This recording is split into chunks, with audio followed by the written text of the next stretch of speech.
Bonjour à toutes et tous, mon nom est Christina Pastoriza. Je suis ravie de vous accueillir aujourd'hui pour ce webinaire qui est proposé par ElectroSuisse et qui porte sur un sujet qui nous passionne tous, qui est le rôle de l'électricité dans la décarbonation du mix énergétique suisse et aussi dans la sécurité énergétique de notre pays. Je suis particulièrement fière de pouvoir compter aujourd'hui sur deux intervenants de qualité, que sont le professeur Andreas Tuttel de l'EPFL et le conseiller national, Monsieur Roger Nordmann. Avant de passer la parole aux orateurs, quelques informations générales. D'abord, vous prévenir que l'expert talk est enregistré et que aussi bien l'enregistrement vidéo que les présentations en PDF de nos deux orateurs vous seront mis à disposition demain par email. Et bien sûr, vous rappeler que ces documents sont exclusivement destinés aux participants de la manifestation. Concernant le programme aujourd'hui, eh bien, nous allons commencer avec le professeur Andreas Tuttel qui va nous parler de sa vision de la sécurité énergétique neutre en CO2 pour la Suisse. Et nous passerons ensuite la parole à Monsieur le conseiller national Roger Nordmann, qui nous entretiendra sur le rôle central de l'électricité pour la décarbonation. Tout ça, ça nous mènera gentiment vers 17h25, 17h30 pour un tour d'horizon et quelques perspectives. On peut avancer. Merci. Si vous avez des questions. Christina, je m'excuse Oui. parce qu'on a un problème avec l'accès de M. Tuttel. D'accord. Peut-être, si M. Nordmann il est d'accord, on va échanger les deux présentations. Oui, c'est possible si vous voulez. Vous voulez que je commence? Merci beaucoup. Oui. Peut-être juste en amont, si vous souhaitez poser des questions à nos deux orateurs, vous pouvez bien entendu le faire via l'application Slido. Vous avez tous reçu un lien par mail aujourd'hui. Sinon, vous avez le code QR qui s'affiche en ce moment même sur l'écran. Donc, n'hésitez pas à poser vos questions.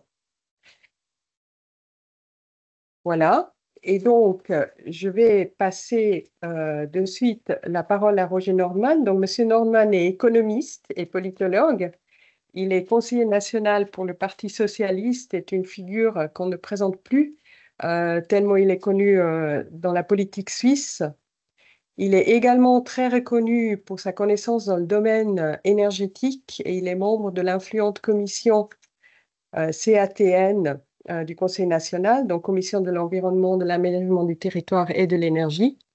Et vous le voyez à l'écran, il est également l'auteur de plusieurs ouvrages sur l'énergie et la transition énergétique, dont le dernier est sorti en 2023. Monsieur le conseiller national, je vous passe la parole. Merci Christina. Bonjour mesdames et messieurs. Je vais faire l'effort de vous présenter en seulement 20 minutes, ce qui est toujours un peu difficile, quelques grandes lignes des thèses que je défends. Le contenu de ma présentation sera le suivant. D'abord, un petit rappel de la situation de départ. 2-3 éléments sur les classiques, c'est-à-dire les bâtiments et la mobilité. La situation d'approvisionnement électrique actuelle en été et en hiver. Un petit excursus sur l'hydrogène et le méthane de synthèse, et ensuite la question de la synergie entre la décarbonisation de l'industrie et l'approvisionnement hivernal en électricité, le mix dont nous avons besoin et quelques considérations sur les besoins d'investissement. D'abord, la situation de départ. Ça, c'est l'approvisionnement énergétique général de la Suisse. Et il faut toujours se rappeler qu'actuellement, l'électricité ne fait qu'un bon quart, ici au noir, et que plus des 2/3, ou les 2/3 environ, sont de l'énergie fossile. Dans une année normale, c'est même franchement les 2/3 parce qu'il y a un peu plus de kérosène. Ça, c'était l'année 2021. Et puis le reste, c'est beaucoup la chaleur de récupération, la chaleur environnementale et celle du bois. Ça, c'est le départ. On discute beaucoup d'électricité toujours, mais en fait, ce qui nous pose le problème du réchauffement climatique, c'est cette partie-là. Où en sommes-nous sur le plan climatique ? Ici, vous avez la moyenne des émissions 1990, 1992, ensuite 99, 2001, ensuite 2008, 2010, et puis les 3 dernières années avant Corona. C'est assez intéressant de voir que les énergies liées au gaz à effet de serre font environ 4/5 de nos de nos gaz à effet de serre. Donc l'énergie est le principal problème. Et c'est intéressant de voir l'évolution des différents secteurs. Dans le domaine du bâtiment, ici, vous voyez qu'on a eu une baisse assez substantielle depuis 2008-2010 parce qu'on a fait des efforts importants d'investissement dans le bâtiment. Dans le domaine de la mobilité, on n'a pas pris beaucoup de mesures et on n'a pas eu beaucoup d'effets. Dans le domaine de l'aviation, c'est même catastrophique puisqu'on est passé de 3 millions de tonnes par an à quasiment 6 millions de tonnes par an. Et dans le domaine, par contre, de l'industrie, on a fait des progrès, surtout ces dernières années. On a diminué d'environ 20%. Vous dire encore que plus on consomme de plastique, plus on a de plastique à brûler et plus ça émet du CO2. Ce graphique montre qu'il faut vraiment accélérer la transition énergétique parce que si on continue de baisser que à ce rythme, il faudra attendre 2100, 2120 pour arriver à la neutralité climatique et c'est principalement un problème d'énergie. Le réchauffement climatique, c'est aussi vrai au niveau mondial. Environ 75% au niveau mondial des émissions de gaz à effet de serre sont dues à la consommation d'énergie fossile. Les autres émissions, brièvement, l'échelle est la même, exprès pour que vous puissiez comparer. C'est les animaux de rente, donc essentiellement le système digestif des bovins, le méthane. C'est la question des sols et de l'engrais, donc le cycle de l'azote. Et puis, ici, en violet, c'est les produits et les processus industriels qui sont aussi quand même source d'émissions et sur lesquels on n'a pas fait de progrès ces dernières années. C'est des domaines d'ailleurs plus difficiles à résoudre, une bonne raison de foncer sur le secteur de l'énergie. Alors maintenant, dans l'énergie, qu'est-ce qu'il faut faire principalement?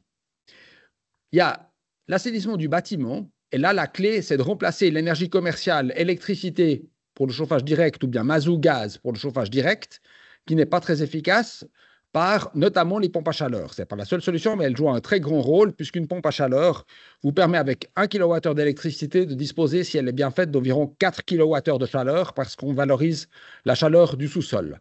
Dans le bâtiment, ça veut dire qu'on consommera plus d'électricité. En hiver, environ 6 TWh, donc un dixième de la consommation suisse actuelle. Bien sûr qu'on fera aussi d'autres choses. On isolera les maisons, on utilisera de la chaleur non électrique, par exemple du bois, de la chaleur de récupération, et puis on remplacera les chauffages électriques directs par des pompes à chaleur, et là on gagnera en efficacité. Mais retenez ceci, il faudra plus d'électricité, principalement en hiver, pour assainir le bâtiment. Dans la mobilité, on a l'immense avantage que la voiture électrique est très efficace, puisque si vous avez une voiture, l'exemple d'une voiture fossile, pour monter un col, par exemple, disons le Marche-Férue, vous avez besoin de 4 fois plus d'énergie que vous n'obtenez à la fin en traction dans les roues, et les 3/4 sont perdus sous la forme de chaleur.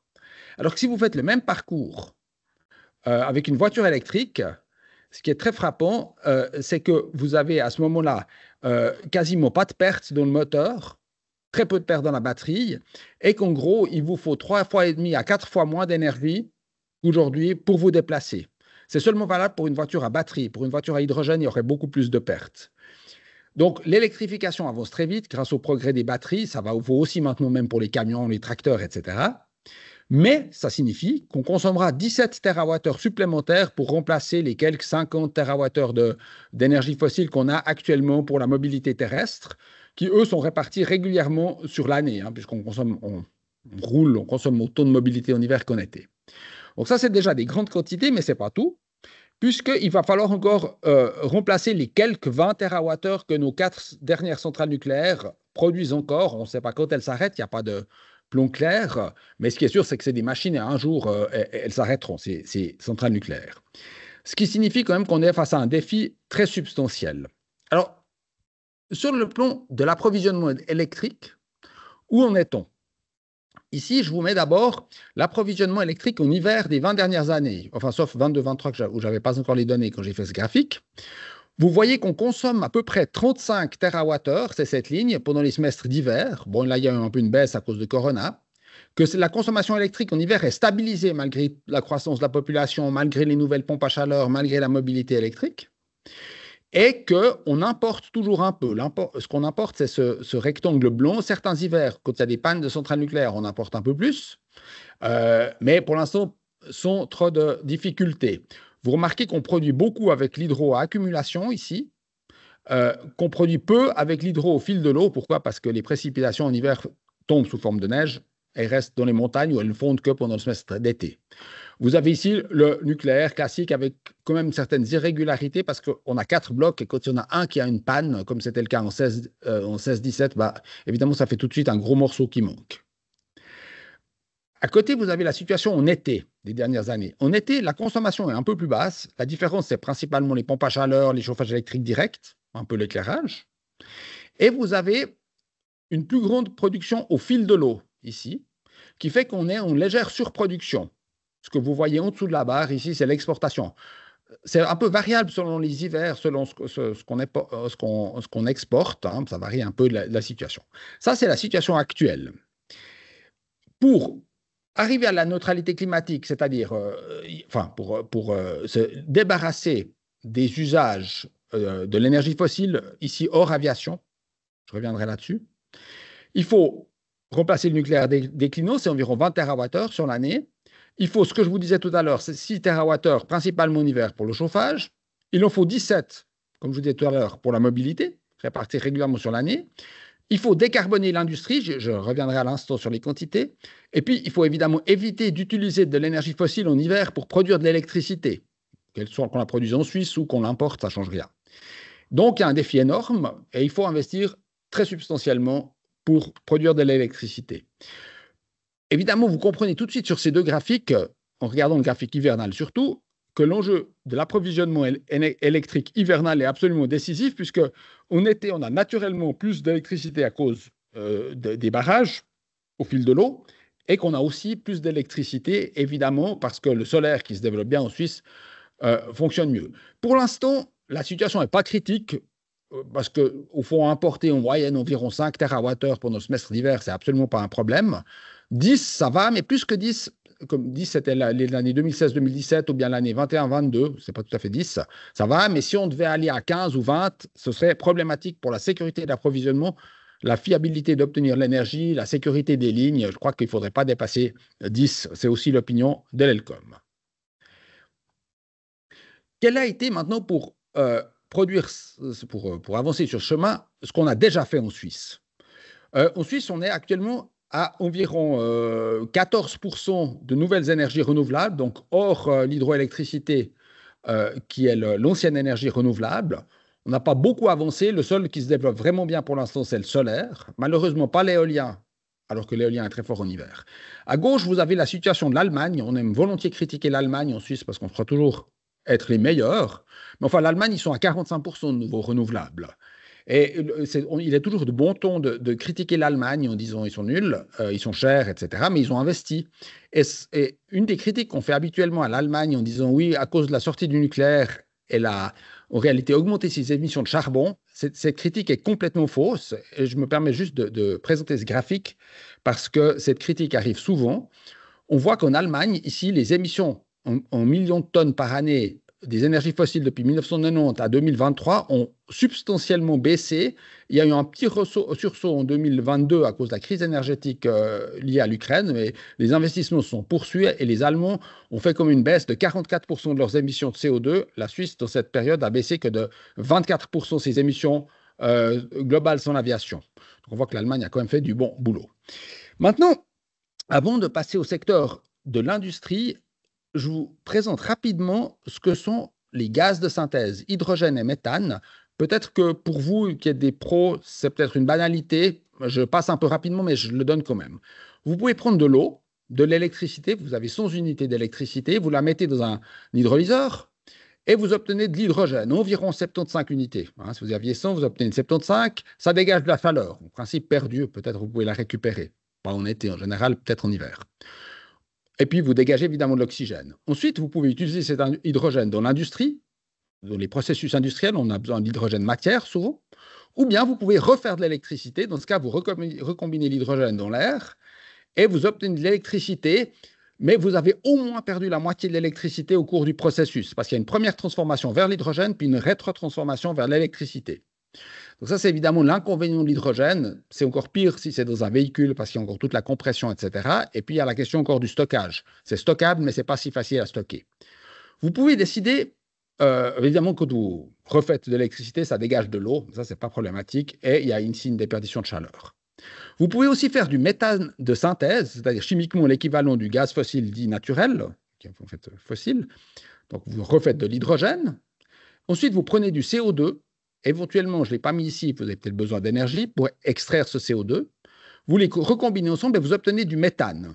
Alors le méthane, c'est beaucoup plus facile à stocker parce qu'on a déjà toutes les infrastructures. On n'a pas de stock en Suisse, mais il faudrait de toute façon, à mon avis, faire un stock de gaz. Ensuite, ce méthane, vous pouvez soit l'utiliser dans l'industrie à la place du gaz, par exemple dans l'industrie métallurgique où il faut de la haute température, ou vous pouvez le recombiner en électricité en reprenant de l'oxygène de l'air, en le brûlant dans une turbine à gaz ou un couple à chaleur-force, et vous réobtenez de l'électricité. Ça dégage de l'eau et du CO2, mais ce n'est pas grave, c'était la même quantité de CO2 que vous aviez absorbé ici. Et il y a une déperdition de chaleur que peut-être en hiver, quand vous refaites de l'électricité, vous pouvez utiliser. Mais ce qu'il faut retenir, c'est que aller de l'électricité, passer par l'hydrogène, faire du méthane de synthèse, et puis ensuite le retransformer en électricité, il y a en gros une perte des 2/3. Donc ça, c'est évidemment pas très efficace. Je viens maintenant à la question, après avoir fait ce petit excursus, de l'industrie. Aujourd'hui, vous avez les besoins de l'industrie actuellement en énergie en Suisse. Vous avez l'électricité qui est utilisée, l'industrie part du principe que celle-ci est propre et disponible, pas de problème. Vous avez un peu de renouvelable ici, mais vous avez surtout une sérieuse quantité d'énergie fossile. Des pneus, des vieux pneus qu'on brûle, du mazout, aujourd'hui un peu plus, du gaz, aujourd'hui un peu moins parce qu'on a switché, et même encore du charbon, notamment dans les cimenteries. Donc on a 17 TWh d'énergie fossile. Dans l'énergie, on en parle peu, mais c'est quand même une quantité qui est importante et qu'il faudra décarboniser. Et notre but, c'est évidemment de garder l'industrie. Ce qui est intéressant, c'est qu'est-ce qu'on fait avec cette énergie. Là, j'ai pris toute l'énergie de l'industrie, mais qui est destinée à faire de la chaleur, mais la répartition est à peu près la même si vous prenez que la part fossile. Vous avez environ 1/3 de l'énergie qui est utilisée pour faire de la chaleur jusqu'à 100 degrés. Ça, c'est pas de problème, vous pouvez utiliser des pompes à chaleur. Mais le reste, c'est beaucoup plus difficile. En gros, on peut dire les 2/3 de l'énergie sont au-delà de 100 degrés. Il commence à y avoir des pompes à chaleur, peut-être jusqu'à 200 degrés, mais pour l'énergie au-delà de 100 degrés, au-delà de 200 degrés, pardon, là, il faudra clairement soit de l'électricité directement, soit des gaz de synthèse pour remplacer les énergies fossiles. C'est pas si facile que ça, contrairement au niveau des bâtiments ou au niveau de la route ou de la mobilité routière, où là, on a cette technologie du moteur électrique ou de la pompe à chaleur qui sont super. Si vous traitez séparément la question de l'industrie et de l'approvisionnement électrique hivernal, les besoins sont assez monstrueux. Dans l'industrie, on a 17 TWh d'énergie fossile. Donc, il faut du gaz de synthèse, si on voulait tout faire avec du gaz de synthèse. Donc, il faut le double environ d'électricité pour le produire, parce qu'on a une perte de conversion. Et puis, ensuite, pour l'électricité hivernale, admettons qu'on ait installé environ 8 fois plus de photovoltaïque qu'aujourd'hui, donc environ 50 gigawatts. Ça, c'est en gros ce qui est à place sur les toits. On a une lacune en hiver d'environ 10 TWh supplémentaires. Il faudrait 20 TWh de gaz produit en été qu'on stocke. Et puis donc, et pour faire parce que de gaz à électricité, on a une perte de moitié. Et puis pour faire ces 20 TWh de gaz de synthèse, par exemple de méthane, il faut au moins 40 TWh d'électricité. Donc au total, si on voulait traiter les problèmes séparément, industrie et approvisionnement électrique en hiver, il faudrait 74 TWh d'électricité rien que pour ça. Puis après, il faudrait encore l'énergie pour remplacer le nucléaire, l'énergie pour les voitures électriques et l'énergie pour les chauffages. Et donc, c'est des quantités monstrueuses et c'est peu réaliste si on n'utilise pas les synergies. Ce que je propose dans mon ouvrage, sous cet angle ici, c'est d'essayer d'exploiter au mieux les synergies. Et donc de dire, on essaye d'installer suffisamment de capacités de production renouvelable pour avoir une électricité en hiver, une électricité en moyenne mensuelle, assez d'énergie, sans avoir recours ou en ayant très peu recours au gaz de synthèse pour fabriquer de l'électricité. Comme ça, on évite la rétroconversion du gaz de synthèse en électricité. Et le gaz de synthèse qu'on produit avec les excédents en été, qui sont importants puisqu'on a installé une forte capacité qu'elle produit plus en été, on les utilise pour l'industrie, parce que dans l'industrie, on utilise la chaleur, donc on n'a pas la perte de reconversion en électricité.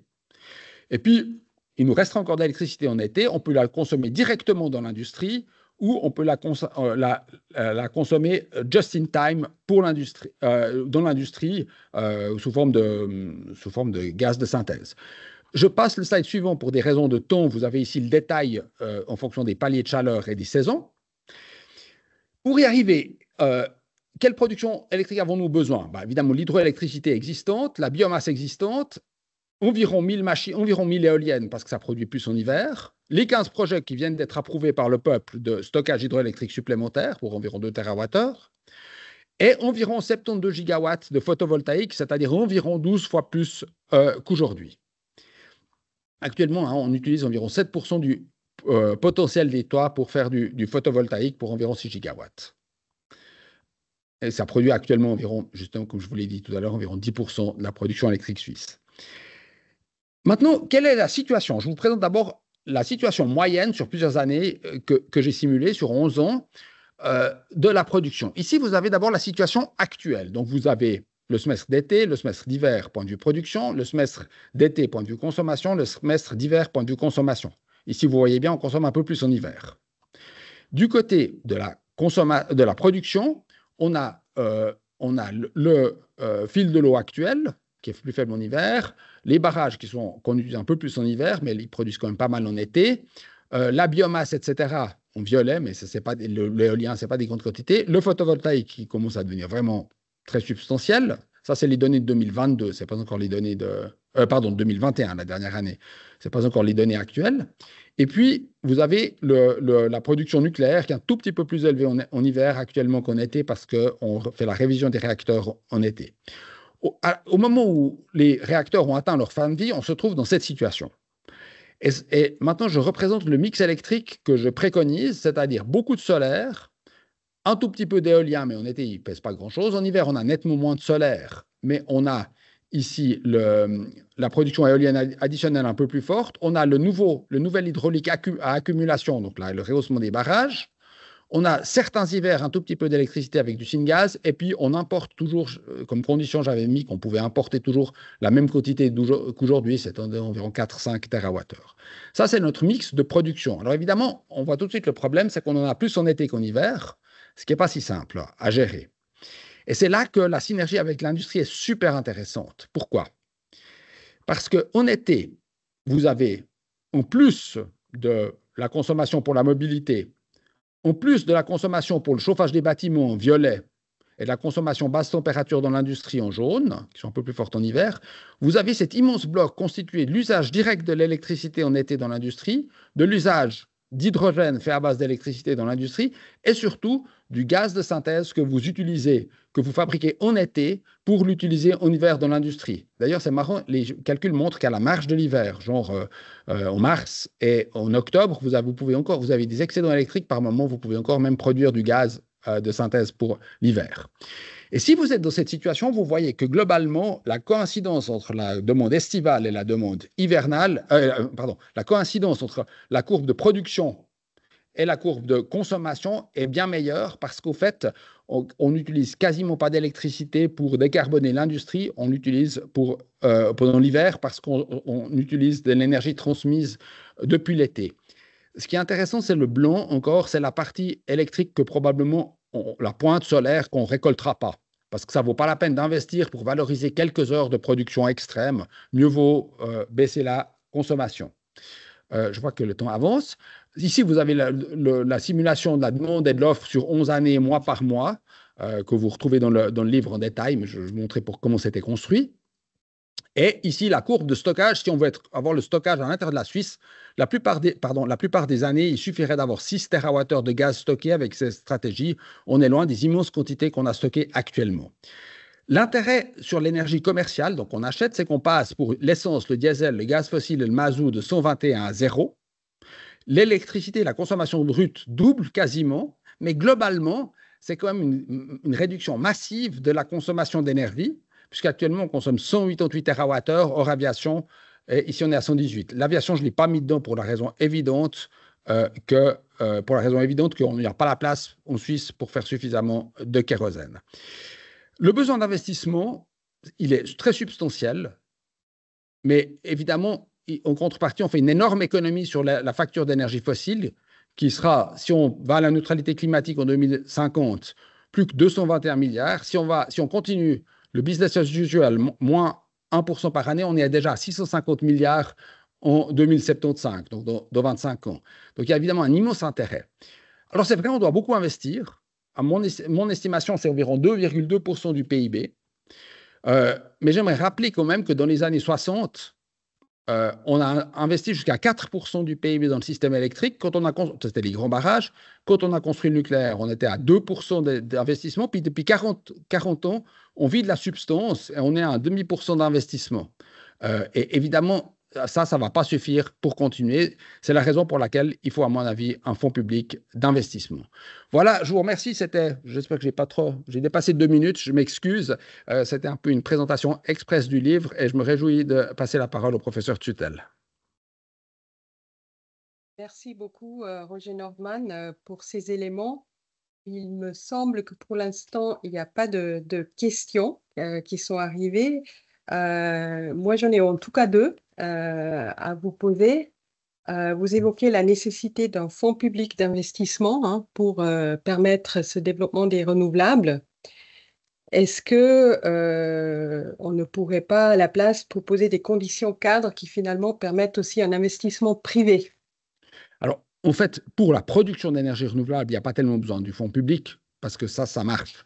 C'est plutôt le fonds public, il est plutôt nécessaire pour les choses qui ont une utilité collective mais pas de marché. Par exemple, les émissions négatives qu'il faudra faire dans le domaine des cimenteries ou de la gestion des déchets. Ou par exemple, les infrastructures de stockage d'énergie. Parce qu'au fond, les gens achètent de l'énergie, ils n'achètent pas du stockage de l'énergie. Partiellement pour les bâtiments, partiellement pour le réseau. Moi, je suis partisan d'installer du stockage intermédiaire électrique sous forme de batterie à l'intérieur du réseau plutôt que d'investir des quantités énormes de cuivre. Donc, il y a beaucoup de domaines où il faudra investir. Partiellement, c'est du public-privé. Typiquement, les stations de recharge, on peut avoir un soutien public. D'autres secteurs sont complètement privés, comme par exemple l'investissement dans les voitures. On ne va pas subventionner les voitures. Puis il y a d'autres secteurs, comme les émissions négatives, qui pourront être quasiment que publics, parce qu'on n'arrivera pas à le faire. Et notre thèse, avec notre projet, notre initiative pour le Fonds climat, c'est aussi dire que c'est un immense investissement pour transformer la Suisse et que c'est légitime de le financer avec l'endettement, comme on a financé par exemple les nouvelles transversales alpines avec de l'endettement public. Et aujourd'hui, si pendant une année, un des tubes du tunnel de base du Gothard est arrêté, c'est une demi-catastrophe nationale. Ce qui montre quand même combien ces grands investissements sont très utiles. Il faut voir loin, il faut oser investir. Finalement, nos grands-parents, quand ils ont construit les grands barrages, c'est exactement ce qu'ils ont fait. Il faut oser le faire. On a besoin de ça, c'est la clé pour la prospérité.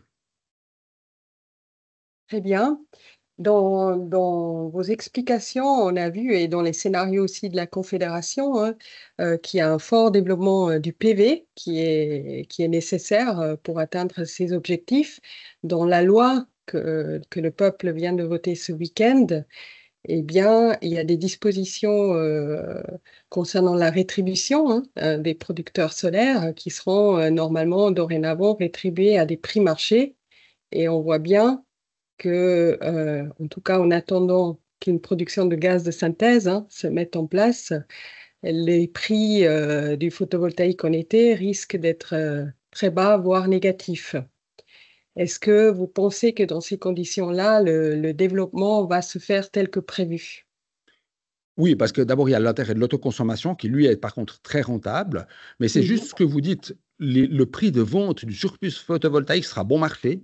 Mais au fond, Oui. c'est juste puisqu'on veut qu'on l'utilise pour décarboner et on veut que l'électricité batte l'énergie fossile. Donc, il n'y a pas du tout un problème à ce que l'électricité soit bon marché. Il faudra évidemment suivre précisément le marché pour bien doser l'aide à l'investissement, puisque ce sera principalement des aides à l'investissement. Mais ça ne me paraît pas être un problème. Et puis, on va très rapidement maintenant commencer à devoir investir dans les premiers projets d'utilisation du surplus. Alors, évidemment, j'ai évoqué tout l'hydrogène, mais il y a aussi un autre secteur qui est très intéressant, c'est les réseaux de chauffage à distance qui fonctionnent au bois. Pendant le semestre d'été, on peut mettre un corps de chauffe direct ou une pompe à chaleur éventuellement et utiliser cette électricité pour économiser la ressource bois pendant l'été. Et ça permet d'augmenter le nombre total de bâtiments qui sont chauffés en hiver avec du bois. Parce qu'au fond, faire tourner un chauffage électrique, une chaudière à bois en été à charge partielle pour couvrir juste l'eau chaude sanitaire, c'est une absurdité. Et là, c'est un premier usage qui pourrait être très précieux pour l'électricité. Mais je pense qu'il faut qu'on investisse rapidement dans les premiers projets à hydrogène, ce qui est d'ailleurs prévu prévues à la fois par la loi sur le CO2, qui entrera en vigueur au 1er janvier 2025, qui a des soutiens à cet effet-là, et qui est facilité par le Montelerlas, enfin la loi sur l'électricité qu'on vient de voter en votation populaire, puisqu'il y a une exemption du timbre pour les projets pilotes et pour les projets de stockage intermédiaire d'électricité. Alors ça vaut plutôt pour la batterie parce que ça ne suffira pas, vu les pertes, à rembourser complètement le timbre pour le stockage à hydrogène. Mais par contre, pour la conversion en gaz de synthèse, là, il y a 200 millions de projets exemptés. Donc ça, 200 mégawatts de projets qui pourront être exemptés de projets pilotes. Et il faudra évidemment aller plus loin.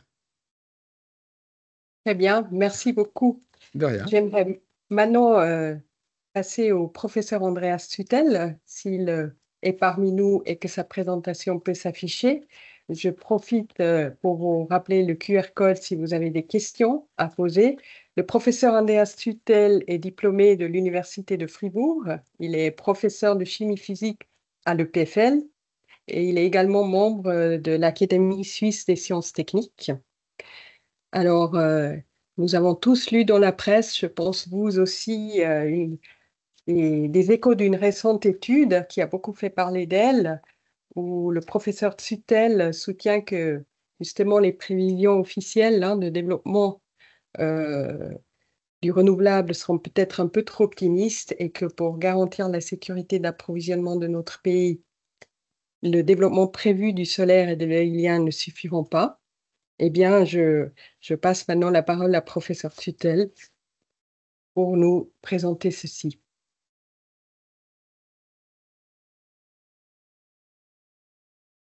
Micro.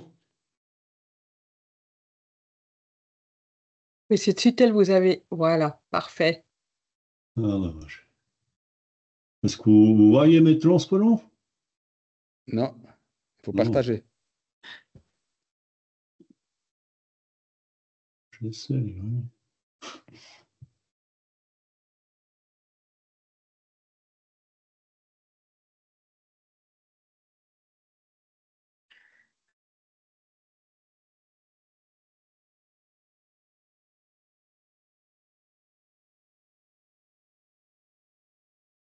Si ça ne joue pas, on peut éventuellement partager à votre place.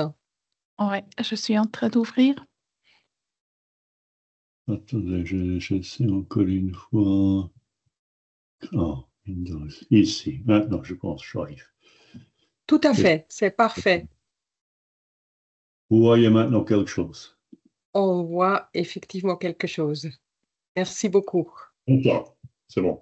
Alors, merci beaucoup pour l'introduction. Désolé pour ce problème-là. Je suis heureux de vous présenter les résultats de notre étude récemment publiée. Je dois vous corriger un peu. On n'a pas montré que ça ne suffit pas avec les énergies renouvelables. Je vais présenter aujourd'hui une nouvelle approche où les énergies renouvelables ne sont plus disponibles en fonction de la production, mais fournissant de l'énergie selon les besoins. Cela permet de réaliser une sécurité énergétique neutre en CO2. Cette approche permet également de comparer directement les différentes formes de l'énergie renouvelable en termes d'exigences technologiques et de viabilité économique. Avant de nous tourner vers la Suisse, je voudrais jeter un rapide coup d'œil sur la situation mondiale. Toutes les formes d'énergie renouvelable connaissent une croissance exponentielle et la croissance totale est encore plus que exponentielle. Vous voyez ici. Et si cette évolution se poursuit, une grande partie des besoins énergétiques mondiaux sera couvert par les énergies renouvelables d'ici 10 ans seulement. Les énergies renouvelables seront alors dominées par la photovoltaïque, on voit ici, et les éoliennes. On a de différentes manières d'utiliser les énergies renouvelables qui sont sous forme directe d'électricité et on peut construire un système énergie complètement basé sur l'électricité. Là, on a un stockage dans les batteries, stockage local pour réduire la puissance dans le réseau et pour équilibrer le jour et la nuit. Un stockage saisonnal ici représenté par une centrale hydroélectrique. Et après, on fournit l'électricité à partir des besoins pour la mobilité, pour le chauffage, avec les pompes à chaleur et pour tous les besoins dans les bâtiments. On a aussi la possibilité d'introduire un électrolyseur et convertir cette électricité en hydrogène. Ça, c'est la filière rouge, là, avec toutes les applications qui peuvent aussi être fournies par l'hydrogène. Mais il faut adapter les applications pour ça. En plus, on peut utiliser l'hydrogène avec le CO2 de l'atmosphère et on fait un processus Sabatier pour produire du gaz synthétique. Ça, c'est comme le gaz naturel, du méthane, qui peut être stocké souterrain et après utilisé dans les applications. Et à la fin, c'est aussi possible de faire une synthèse Fischer-Tropsch.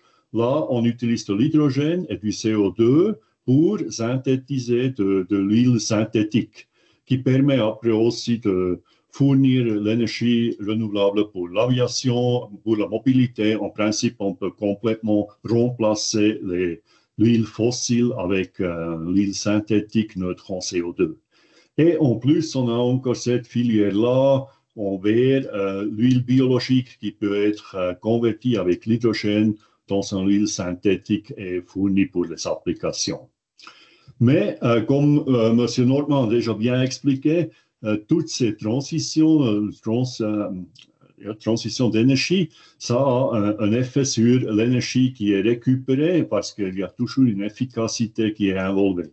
Et vous voyez ici, si on commence avec 100% de l'énergie renouvelable de la photovoltaïque et des éoliennes, stockage dans les batteries, dans les barrages, et après convertir en hydrogène, ça c'est en rouge, stockage de l'hydrogène, et finalement convertir en hydrocarbures, et ça sont les barres gris là. Et si on reconvertit en électricité, on est encore plus bas. Hein, dans le cas pire, on reçoit encore un petit peu plus que 10% de l'énergie qu'on a introduite dans tout ce cycle. Mais il faut aussi voir ici que les barres vides, hein, ça montre le potentiel physique. Jusqu'à maintenant, j'ai parlé du potentiel technique réalisé aujourd'hui, mais le potentiel physique pour la conversion est beaucoup plus grand. Et si on arrive à augmenter l'efficacité de la conversion, on pourrait arriver à quand même quelque chose que plus que 50% de l'énergie à la fin. Je veux dire, il y a encore un grand potentiel pour améliorer les processus et gagner beaucoup dans l'efficacité dans cette transition. La transition énergétique en Suisse, ça c'était déjà en 1912, hein, quand les experts des chemins de fer en Suisse ont fait la décision de faire le transfert de locomotives avec la machine à vapeur aux locomotives électriques. Et comme conséquence, ils ont commencé à construire des stations hydroélectriques en Suisse et produire de l'électricité renouvelable. Et à cause de ça, on est dans une situation très spéciale et confortable aujourd'hui avec un service public pour la mobilité qui est presque complètement sur l'énergie renouvelable déjà. Et ça, c'est un bon exemple d'une histoire de succès avec une transition énergétique. En 2011, il y avait un tremblement de terre en Japon avec un accident nucléaire à Fukushima. Et à cause de ça, on a décidé de ne pas construire de nouvelles centrales nucléaires. Et en 2014, la Suisse a accepté l'accord de Paris sur le climat et a développé une stratégie énergétique pour éviter les émissions CO2 jusqu'à 2050. Ça veut dire qu'on va devenir complètement neutre en CO2 en 2050, dans à peu près 25 ans. Maintenant, le demande énergétique par source est montré ici à gauche. Et on voit qu'encore une grande partie, la partie gris là et violette, ça c'est des énergies fossiles. Et ces énergies fossiles, Il faut remplacer par les énergies renouvelables et aussi l'électricité produite par les centrales nucléaires doit être produite en futur par la photovoltaïque et les éoliennes. En plus des énergies hydroélectriques, l'électricité électrique qu'on a déjà à disposition. Là, on a plusieurs possibilités, mais la manière la plus efficace, ça c'est de convertir la plus grande partie des applications en électricité. Et dans un système électrique, on a le grand avantage à cause de l'efficacité, on peut réduire la consommation énergétique déjà purement à cause des raisons techniques, 33%. Un tiers de l'énergie peut être sauvegardé simplement à cause de ce qu'on gagne avec l'efficacité. Mais il nous faut encore 78 TWh de production d'énergie renouvelable par la photovoltaïque et les éoliennes. Et en plus, il faut un stockage d'à peu près 20 TWh. Pourquoi c'est ça? C'est simplement parce que la Suisse a des saisons et on a beaucoup plus de soleil en été qu'en hiver. On a à peu près 4 fois l'intensité en été qu'en hiver. Par contre, les éoliens, ils produisent beaucoup plus en hiver qu'en été. Et maintenant, on pourrait s'imaginer de combiner les deux dans une manière intelligente pour suivre nos besoins, ici en noir, pendant toute l'année. Théoriquement, ça c'est possible, mais il y a une étude très intéressante qui a été faite en Allemagne avec l'installation actuelle en Allemagne des éoliennes et de la photovoltaïque. Ils ont pris les données de météo des dernières 35 ans et calculé combien de temps il avait un déficit de combien d'énergie. Et vous voyez ça là, la courbe, le maximum est à peu près à 60 jours où il manque encore la moitié de l'électricité. Et à 90 jours, il avait encore à peu près un tiers qui a manqué. Et ça veut dire 90 jours, ça c'est 25% de la consommation énergétique de toute l'année, c'est un quart de l'année. Et à cause de ça, il nous faut des stockages à peu près pour 3 mois pour être capable à produire à tous les temps, pendant toute l'année, l'énergie nécessaire. Ce qu'on a introduit maintenant, ce sont des unités de centrales électriques. Et ces unités de centrales électriques, ils sont capables de fournir 1 gigawatt tout le temps, pendant toute l'année, indépendant de la source de cette énergie. Et cette source d'énergie, ça peut être les barrages, là, le premier exemple, ou une station hydroélectrique à un rivière, une centrale thermique ou une centrale nucléaire, mais ça peut aussi être la photovoltaïque avec les éoliennes et une centrale hydroélectrique pour le stockage saisonnal, ou bien photovoltaïque éolienne plus une production de l'hydrogène pour l'hiver avec une centrale thermique qui tourne en hiver. On peut aussi produire de l'huile synthétique avec l'énergie renouvelable et la biomasse, par exemple. Et on a aussi traité 3 cas d'importation de l'énergie, d'importation de l'hydrogène. L'hydrogène produit ailleurs dans un pays avec beaucoup de place, beaucoup de soleil, et après fourni à la Suisse. Ou bien on importe de l'huile synthétique qui est produite avec les énergies renouvelables quelque part, ou bien on importe de bio-huile synthétique et on utilise ça pour pour produire l'électricité dans la Suisse. Si on considère la consommation énergétique actuelle ici à gauche, vous voyez, il y a cette grande partie brune là qui sont les énergies fossiles, et ces énergies fossiles sont remplacées avec les énergies renouvelables. Et à cause de ça, avec l'électrification, on a cette réduction de 33% de la consommation énergétique et on a après besoin de 6 de ces unités centrales électriques qui produisent 1 gigawatt en permanence. En plus, il faut couvrir les toits avec la photovoltaïque, il faut augmenter la capacité de stockage dans les hydroélectriques par 9 TWh. Ça, c'est l'eau qui est à disposition aujourd'hui. Il faut aussi utiliser la biomasse, à peu près 20 TWh, et il nous faut 23 TWh pour de l'huile synthétique pour les avions.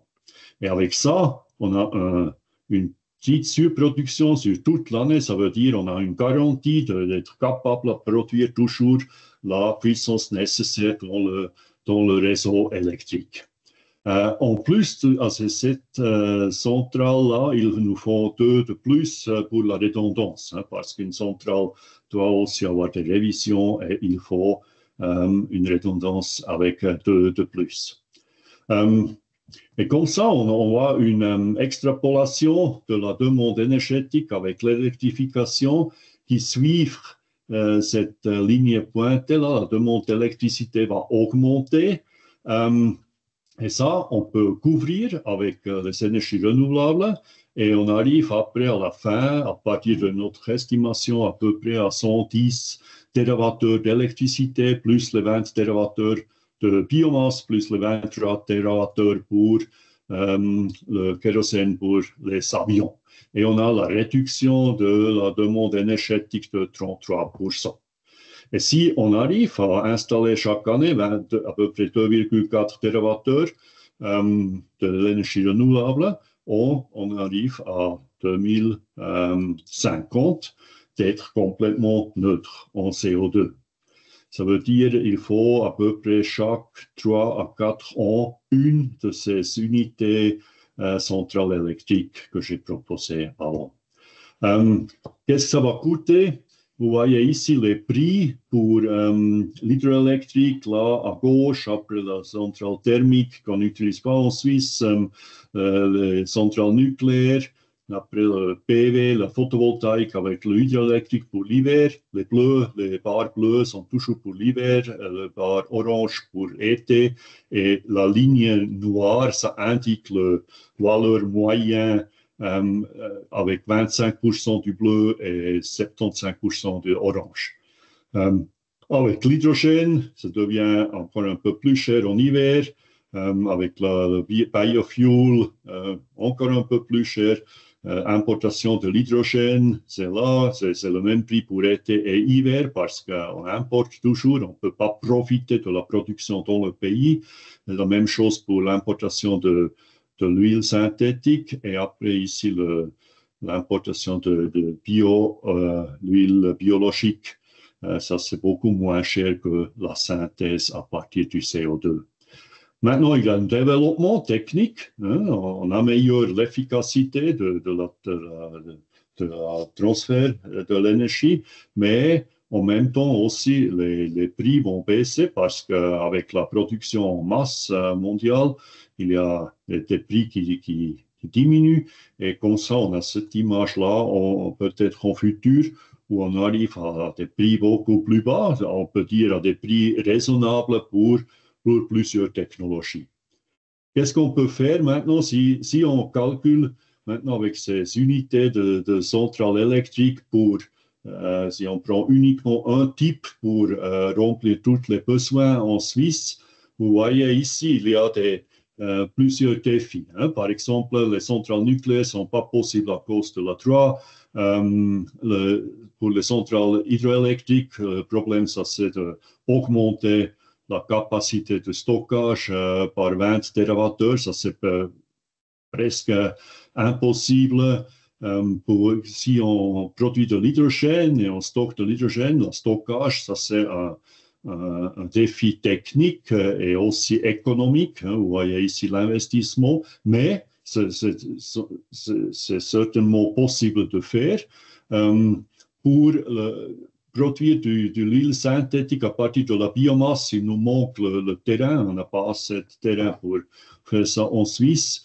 Pour importer l'hydrogène ou importer de l'huile synthétique, ce sont les coûts qui limitent un peu ici. Et après, il y a encore l'huile biologique qui est intéressant, mais là, il nous faut un terrain de la taille de la Suisse quelque part ailleurs pour produire cette huile. Je reviens là-dessus.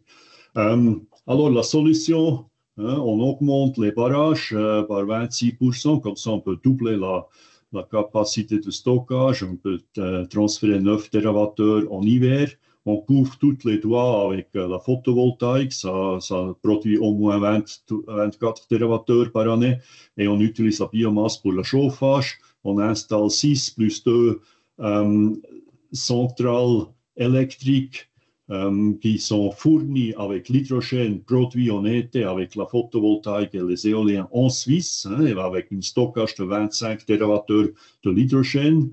Et en plus, on peut importer de l'huile biologique et stocker cette huile dans les réservoirs qui existent déjà maintenant pour les réserves de l'huile fossile. Et ça, cette huile peut nous permet de fournir l'énergie pour l'aviation et au cas pire, quand on n'a pas assez d'hydrogène, par exemple, on peut aussi utiliser cette huile pour les centrales électriques. Et comme ça, on a une solution où on peut garantir l'électricité nécessaire à tout le temps pendant toute l'année.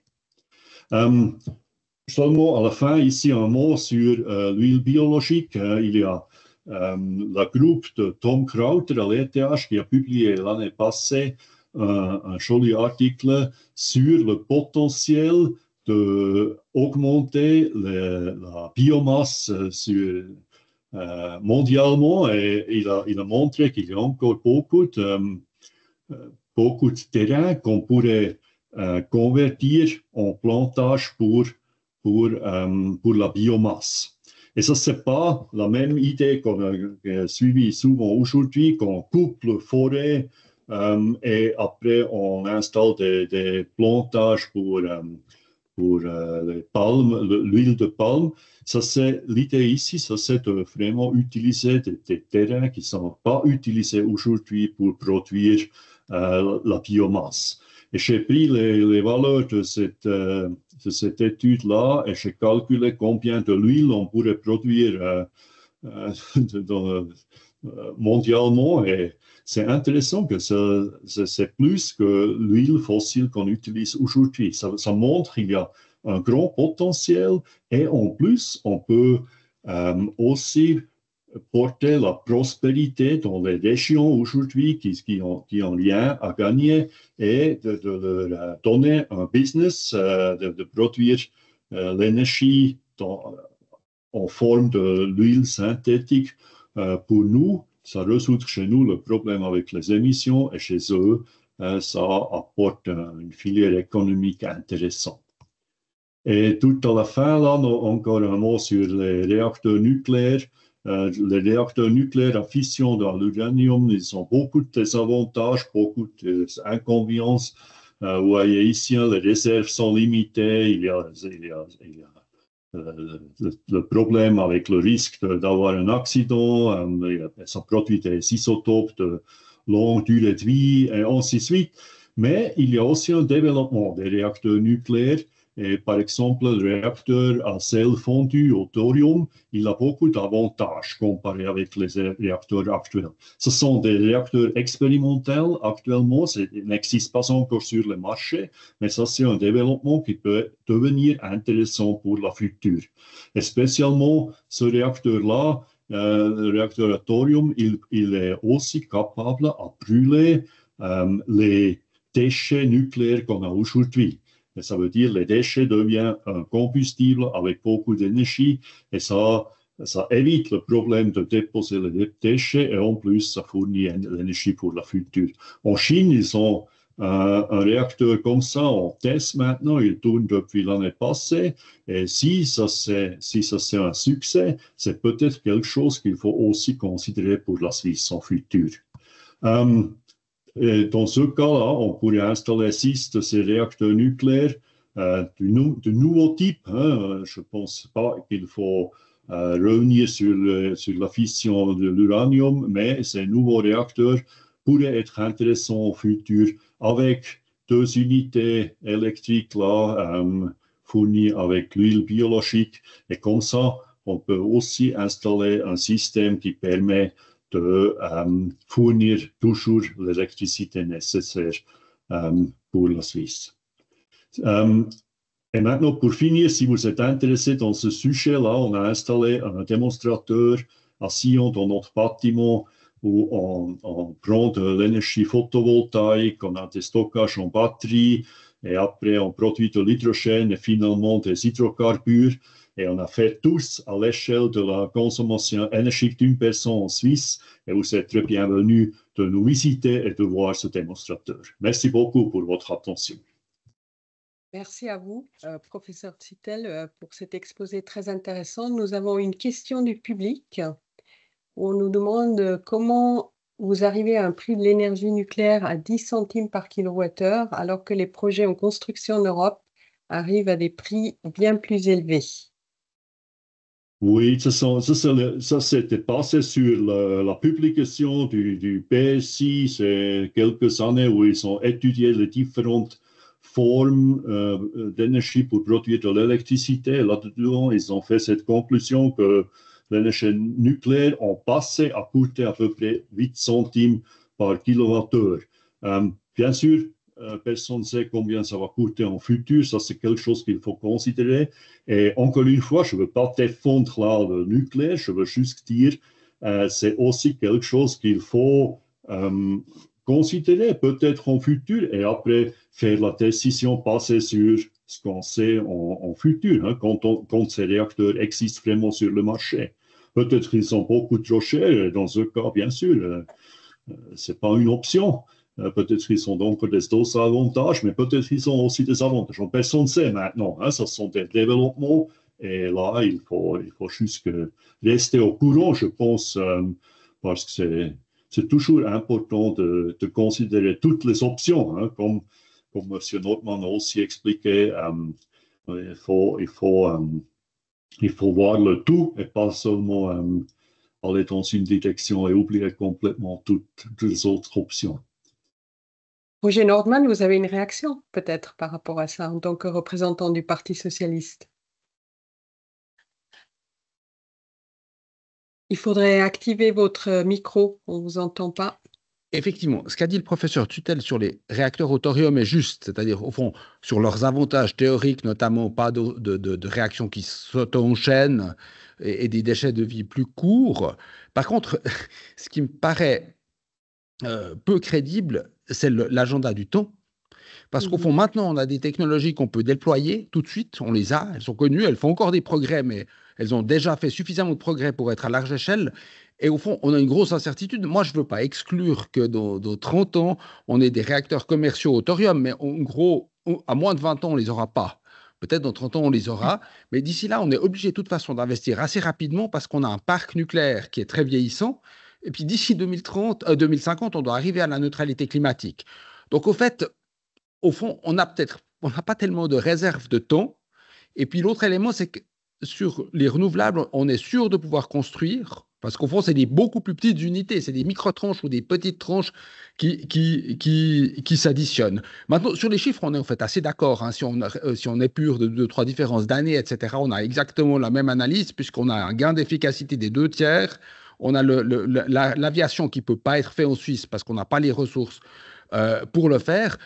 La principale différence, c'est que moi, je cherche à ne pas devoir stocker de l'énergie pour refaire de l'électricité en hiver et d'aller directement à une production native d'électricité pendant le semestre d'hiver qui est au niveau du mois suffisante.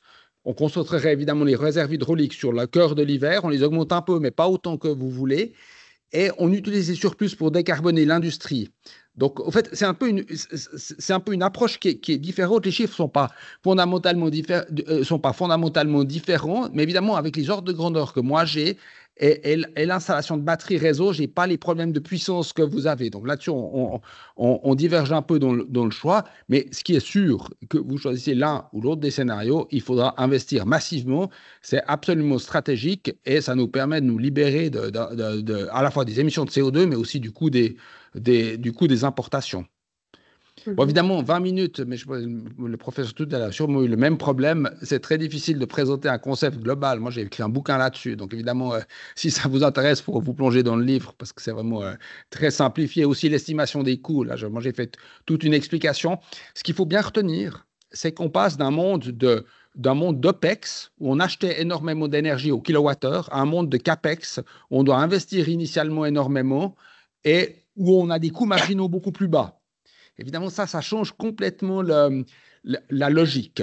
Là où je suis assez dubitatif, c'est sur les possibilités d'importer des grandes quantités, parce que les pays en développement auxquels on pense, ils auront eux-mêmes d'importants besoins.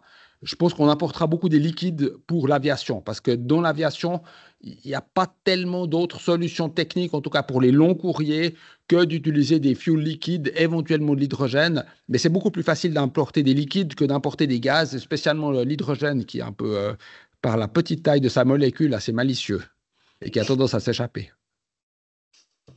Je vous remercie tous les deux. Malheureusement, on est obligé d'arrêter là puisque le temps s'est écoulé, même si je pense que la discussion aurait pu se poursuivre facilement. Je vous remercie pour les excellentes présentations. Merci beaucoup. Merci à nos auditeurs et auditrices.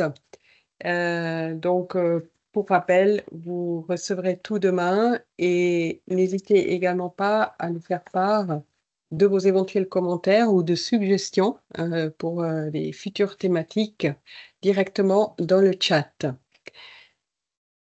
Je vous remercie et je vous souhaite une excellente soirée.